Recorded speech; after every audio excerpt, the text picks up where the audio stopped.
Okay, I'm rolling. Are you rolling? Hmm? Do you want to roll? Okay, if you could just clap in front of your face real quick. Okay, Jamie, take it away. Okay. Could you just tell us your full name and how to spell it? Angela Herzner, Angela, last name Herzner. And do you grant us permission to film you and use this in a documentary? I do. Nice. All right, so let's get started. Can you describe what a typical day looks like for you? So for me, typical day, I'll wake up, get the kids ready for school, take them to school, and then I'll get some kind of workout in, whether it's kickboxing right now, which is kind of something new for me, just for a different type of workout, or I'll go over to the track and I'll practice some of my throwing events, or I'll go to the gym to lift. And then from there, I'll come home, eat, shower, maybe lay in the pool, just kind of depending on the weather or what I have going on. And then I try to get as much done as I can while the kids are at school.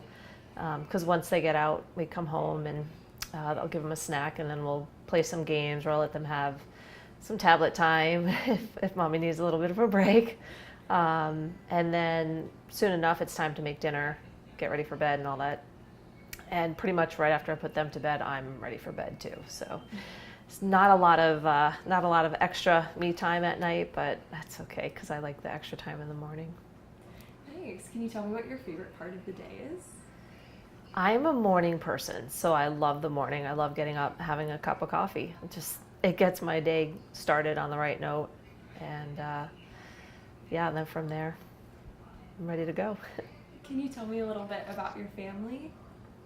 So I've got two girls. They're 5 and 7, and they are very feisty, very stubborn like myself. But one's in kindergarten, one's in first grade. And then my husband, I actually met in college back in Rhode Island. And then we never dated or anything in college. And we met up, I guess it's been 8 years now. I found him in Tucson and I was up here in Phoenix, and we reunited, and that was it. But he works for the Diamondbacks, so his schedule's pretty crazy. So between the two of our schedules, we're almost never home together. So that's kind of our dynamics, and it's tricky at times, but it's kind of all it's all we know. It's what we're used to, so we make it work. Yeah. Do you mind tucking your mic into your shirt real quick? It's like just sticking out a little. Oh, this part? Just the wire. I can't part. even see. See what happens when you get older? You can't see. Is that Perfect, good or yeah, okay? perfect. Okay, sorry. Continue. Stay in there. What do you find to be the most rewarding about being a mom, an athlete, and a firefighter? Goodness. I think each one kind of has something different. Being a firefighter, just being able to help people out is probably the most rewarding part of that. When it comes to my kids, the biggest thing right now I'm realizing, even as I have struggles at home, sometimes being a parent and wondering if I'm doing the right things, is when I hear from their teachers and from other parents just how wonderful they are and how well behaved they are and very polite and all that. So it kind of reassures me that I'm doing okay. What was the other part?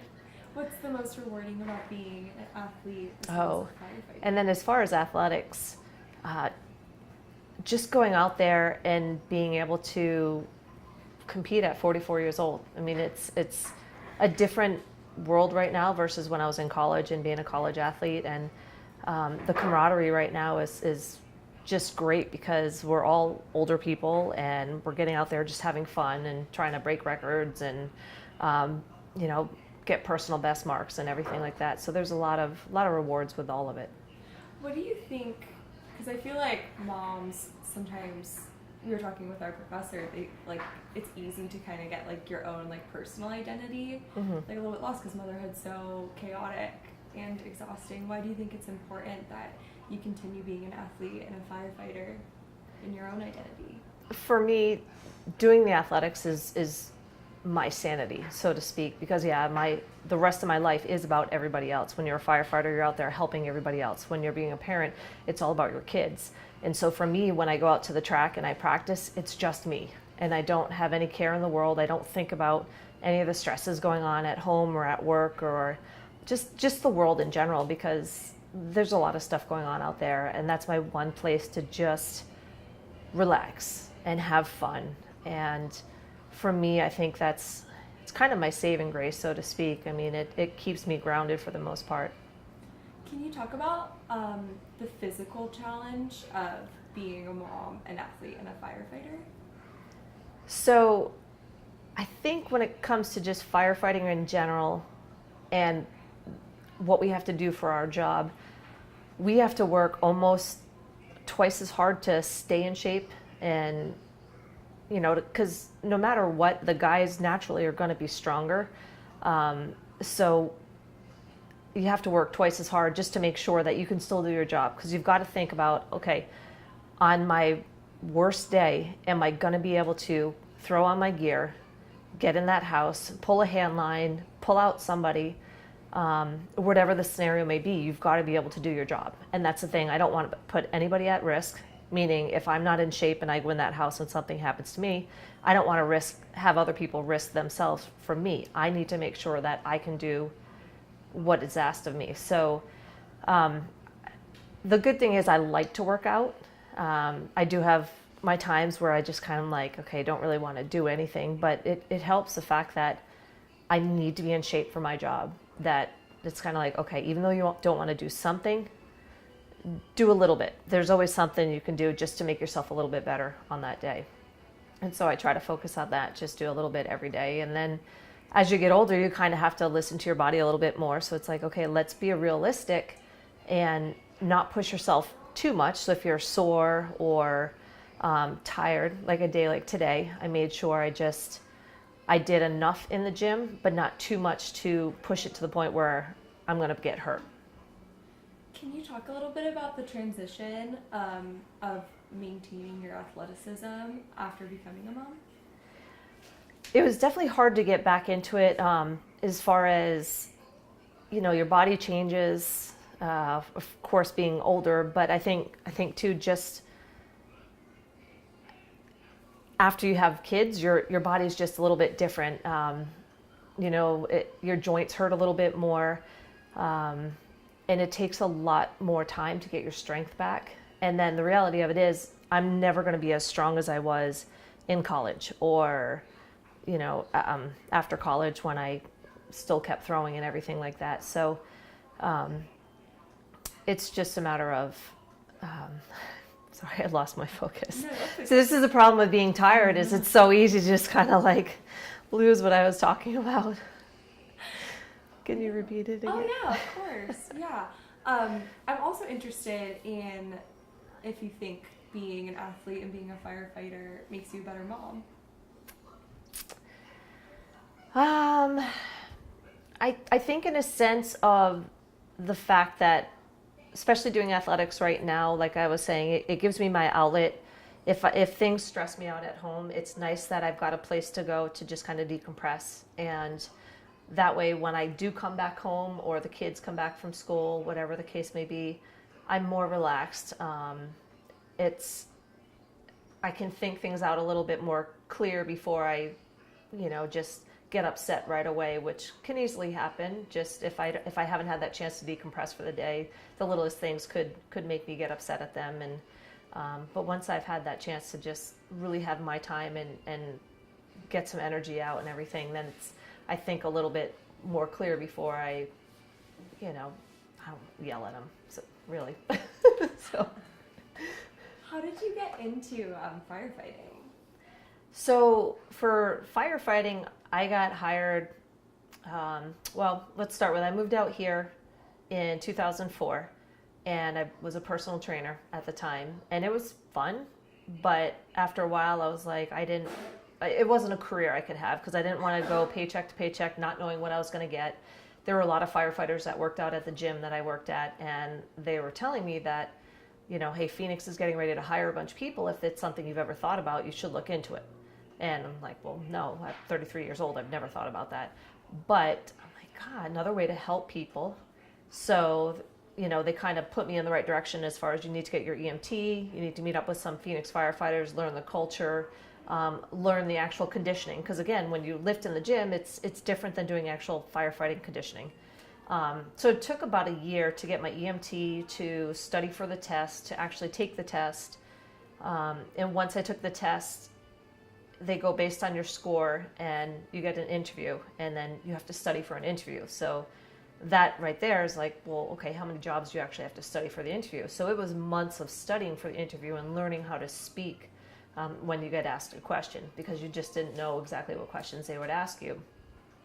So you had 2 interviews you had to pass, and once you passed that, you got into the academy, and the academy was 12 weeks, and you had to perform and get through. And you know, one of the biggest misconceptions is people thought, oh, you're a female, they need to pass at least one female. Well, no, they don't. They don't care if you're a male or female. Can you do the job? If you can't do the job, then you're not going to make it as a firefighter. And I started out, there were 5 women in my academy, and I was the only one to make it out. So once you get out of the academy, you're on probation for an entire year, and they send you to 3 different stations for 4 months. And in that time, they evaluate you. And once that time's up, you're still always, you know, kind of being watched and being taken under, you know, people's wings to kind of guide you in the right direction, because things are always changing with the fire department. You know, our policies and procedures and all that are changing. But so that's pretty much how I got into it. And again, you know, it's one of those things I never thought as a kid I would do. I just picked it up later on in life, and yeah, so that's where I'm at right now. What do your kids think about it? They think it's cool. They just, whenever I talk to them, they know that, you know, I could run into a fire, but that I've got all my gear that protects me. And then other than that, I don't tell them about too many of the calls I go on. They just know that mommy saves people. I just explain it like that, because they don't need to know the stories that we go on. They see enough of it if the news happens to be on, but we try not to keep the news on around here too. I understand that. So what do you think is, like, in terms of like balance, like what do you think, I'm trying to figure out how to word this. What do you think is like the biggest part of your day? Like what do you, in terms of like being an athlete, being a mom, and being a firefighter, like what do you think is the most demanding? Definitely being a parent, because we're all entitled to have bad days, but you got to be careful having a bad day as a parent, because kids are very impressionable, and you want to make sure you don't say something that's going to potentially harm them in the future. And none of us are perfect.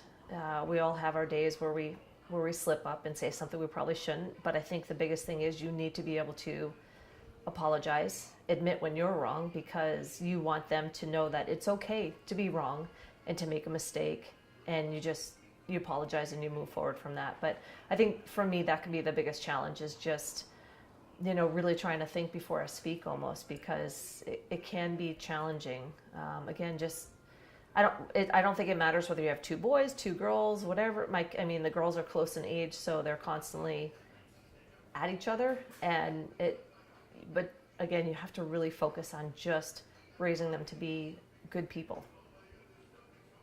Nice. Wow, that's amazing. So, like, have you ever had a moment that is just like super memorable to you in firefighting or in parenthood or in your athletic career? Something with each one. With firefighting, of course, anytime you can save somebody's life, it's always rewarding. You know, we've been on a few times where somebody has coded, which means they pretty much had a heart attack or died, and we brought them back to life. And of course, it's always a great thing. Or a bad car accident and the person doesn't look very good after, but they come back to the station, they thank you, and you know, it's almost like a miracle kind of walking into the station to thanking you and everything. So those are always the calls that you remember. I try not to ever focus on the bad calls, because it's unfortunately part of our job. We have to see some things that others don't, but we like the success stories. As far as parenthood, again, probably my biggest reward with these guys is when I hear from other people just how great they are. Because again, I think sometimes I don't I don't want to say I don't see it, but I can get lost in the behavior of them being a kids, and can you guys stop fighting, or can you stop saying those mean things to each other? And so it's easy to just kind of look at more of kind of what they're doing wrong versus what they're doing right. And so when you hear just the reassurance from other people, you're doing a great job, they're really good kids, they're very respectful, they're very helpful, that's a proud moment for any parent. And throwing wise, for my track and field career, this last year I went to a lot of national meets, and it was kind of eye-opening just to see the national spotlight, so to speak, because I went out there. There's not a lot of women in my age group, so there's not a lot of competition, unfortunately. But for me, I go for records, and I set a couple of American records this year. Most of the competitions I went to, I did end up winning. And so this year was a big year for me as far as getting my name out there and kind of being in the spotlight for a little bit. And I'm really looking forward to next year and see what else I can bring to the table. So That's awesome. What do you think is your biggest goal in terms of each facet of your life? And in firefighting, I know you were talking about how obviously you want to save lives, but with the athletic part, like, what are your biggest goals for that? Is it setting new records, or is it competing more? Competing at the international level for sure is the one thing I want to do. This year, the World Championships was in Spain, and I didn't go to that. It was a lot of time away. It would have been a lot of money, things like that. But I looked at the competition. I'm like, that would have been where I'd actually have competition, and I would have looked forward to that. So next year, there's a meet in Toronto, which will have some international athletes, which I'm looking forward to. And then the year after that, the World Championships will be in Toronto again, but next year is kind of the regional meet. And then as far as firefighting, the biggest thing is I want to treat every call as if it's important. Sometimes you kind of just like, this is kind of a typical call, man down, and a lot of times it's homeless people sleeping, and you still always want to treat them with the same respect that you do that someone else's, grandma is sick on the side of the, in their house. And I think just to treat everybody with respect, no matter what their situation is, you kind of have to go that way. And then with parenting, I just, as hard as it can be sometimes, just trying to stay positive and, like I said, really make sure I don't say anything that's going to be really harmful to the kids. And and that's just the reality of it is sometimes you're tired, you're stressed, and it's easy to make a mistake. We're all human. But again, just kind of taking that deep breath, kind of like I tell the kids, take a deep breath and relax and just think before you speak. How do you find all the motivation and tenacity to do all of this? I think for me, it's been me and it's just how I've been raised and how I grew up. I mean, I started working at 14. I had athletics. I keep myself busy because for me, that's the way that kind of keeps my life somewhat in control if you can actually control your life, which we know you can't. But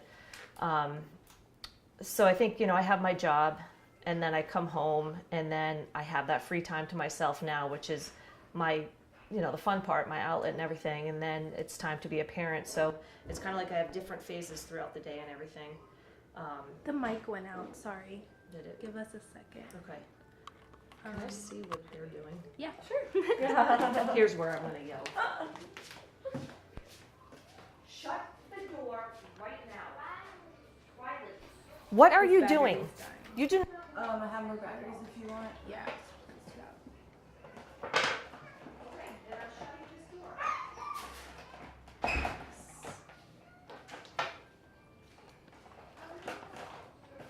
And that's real life, right there. Well, Sydney, why do you guys have to be out here with the dogs? Because the dogs are not allowed inside, and you guys can't go outside. Do you understand? Because I can't. You're right now, and Daddy's still on a run. Yeah. Get outside, Okay, please. Just make sure I'm touching. You guys are not. I'm locking this door, so you're not coming back in.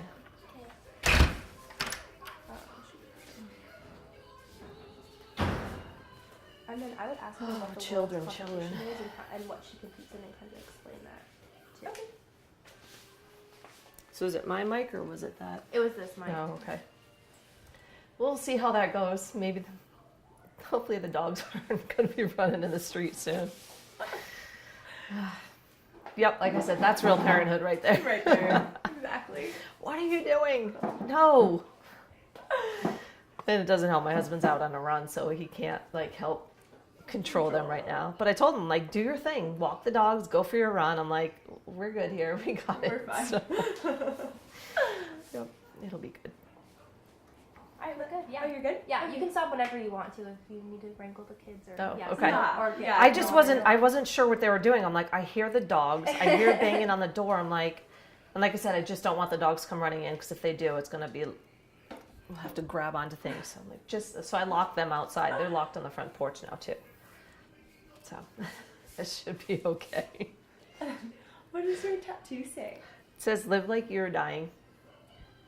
So it's, Tim McGraw has that song, and every now and again, it's very easy to get wrapped up in life and just worry about things. And if you spend so much time worrying about life, you don't actually live your life. So it's kind of my reminder when I get really stressed and not relax and focus on the things that matter. I kind of look and I'm like, okay, you got to live life. I mean, because we only have one life to live. And, as deep as that sounds, it's just, I think we really do forget to enjoy life and stop and smell the roses kind of thing. So, yeah, so that's kind of my reminder when I need it. I love that. I love that so much. And then I just want to ask you a couple questions about the Worlds competition. Okay. Like, what does that all entail? So the one I was talking about earlier, the World Masters.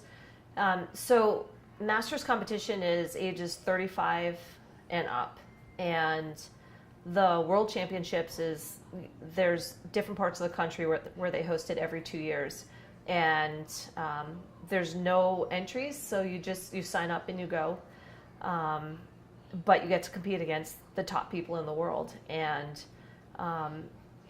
so it just kind of depends where it's located as far as how many people choose to go. Spain had a pretty good turnout this year. Again, I didn't go to that one, but I'm hoping next time in Toronto in 2 years that the good competition that was in Spain choose to come to Toronto so I can have that competition. But the awards are really nice, and just the fact that you get out there and compete with international people, it sounds amazing. And again, just I look forward to that because I've seen the national competition, and they're all great gals and we have fun competing, but it's nice to see other people that you've never met before and you've only seen them, I hate to say it, but you see them on Facebook, part of the throwing groups. We've got a lot of community boards on Facebook and everything, and so it's cool. It's a good support system. We all just kind of root for everybody. It doesn't matter where you're from and what your age group is, and just go out there and have fun. Did you ever think about quitting after you became a mom? Yes. So the last time I competed was in 2004. I went to the Olympic trials for shot put. And after that meet, I was done. I moved out here. I started personal training, and I didn't really have any motivation to keep going with track. And then once, I met my husband, we got married, had kids, I didn't have any motivation to do anything at that point. But Jen and Sarah were like, you have to do the police and fire games. They're a lot of fun. And I kept hearing about them, but just never, every time the World Police and Fire Games would come up, I'd be pregnant. So that wasn't happening. So once I was done having kids, I'm like, okay, you know what? It'd be nice to have something to train for, because then it gives you extra motivation to get back in shape and start doing something that you really enjoy. And so the first year I competed was in 2015. And the World Police and Fire Games were in Fairfax, Virginia. So that was kind of the first big meet I had done since the Olympic trials, and I had a great time because I went with Jen. We were travel buddies, and we had a great time, and it was just fun to again be out and see other countries compete and just have fun. And then from there, every year I've kind of added a few more events, and now next year I plan on adding even more events. So it's kind of addicting almost. So now now I'm here. I'm ready to compete and just keep going. So. Could you talk a little bit about your friendship with Jen? So I met Jen. This is where it's funny. So the guy I moved out here for was the coach at ASU. So he was Jen's coach. So when I came out here to visit him in 2004, I met Jen. And like I said, she was either a junior or a senior on the track team. And so once I moved out here, I didn't really have any ties to her at that point because I wasn't doing track and field. But as soon as I got into firefighting, there was a firefighter challenge for cystic fibrosis, and I started doing that, and then I got reunited with her, and that's where I met Sarah.